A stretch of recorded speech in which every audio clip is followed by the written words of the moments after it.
Hi, எல்லோரும் எப்படி இருக்கீங்க? நல்லா இருக்கீங்களா? நானும் ரொம்பவே நல்லா இருக்கேன்.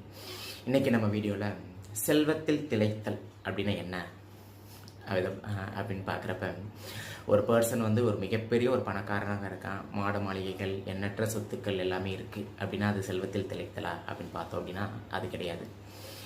இல்லைன்னா இன்னொரு பர்சன் வந்து ஒரு மிகப்பெரிய ஒரு திறமைசாலியாக இருக்கான், எண்ணற்ற திறமைகள் வந்து அவன்கிட்ட இருக்குது அப்படின்னு சொல்கிறோம்ல, அதுதான் செல்வத்தில் திளைத்தலா அப்படின்னு பார்த்தோம் அப்படின்னா அதுவும் கிடையாது.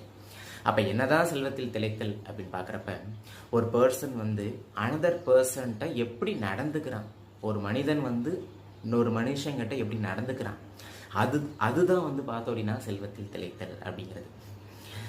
சரிங்களா?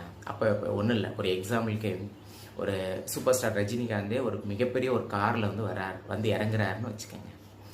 அப்போ அந்த காரில் வர்றதுனால அவர் வந்து ஒரு மிகப்பெரிய ஒரு பணக்காரரா அப்படின்னு பார்த்தோம் அப்படின்னா கிடையாது. அந்த சூப்பர் ஸ்டார் அப்படிங்கிற ஒரு பர்சன் வந்து மக்கள்கிட்ட எப்படி நடந்துக்கிறாரு, இந்த சொசைட்டிக்கு என்ன கொடுக்குறாரு, அதுதான் வந்து பார்த்தோம் அப்படின்னா செல்வத்தில் திளைத்தல் அப்படின்ட்டு நான் சொல்லலை, நம்மளோட ஆத்தர் மார்கன் ஹவுசல் அவர் சொல்கிறாரு. இதை நான் முழுமையாக ஏற்றுக்கிறேன். இதுதான் இந்த விஷயம். செல்வத்தில் திளைத்தல் அப்படிங்கிறது பணம் வச்சுக்கிறதுனாலையோ திறமைசாலியாக இருக்கிறனாலையோ அது கிடையாது. மற்றவங்கள்ட்ட எப்படி நடந்துக்கிறோம் அதுதான் வந்து பார்த்தோம் அப்படின்னா செல்வத்தில் திளைத்தல் அப்படின்ட்டு நம்ம ஆத்தர் சொல்கிறாரு. இந்த புக்கு முழுக்க இது மாதிரியான விஷயங்கள் தான் கொட்டி கிடக்கு. இன்னும் அடுத்தடுத்த வீடியோவில் அதெல்லாமே நம்ம பார்க்கலாம். இந்த வீடியோ உங்களுக்கு பிடிச்சிருந்துச்சு அப்படின்னா லைக் பண்ணுங்கள், ஷேர் பண்ணுங்கள். தேங்க்யூ.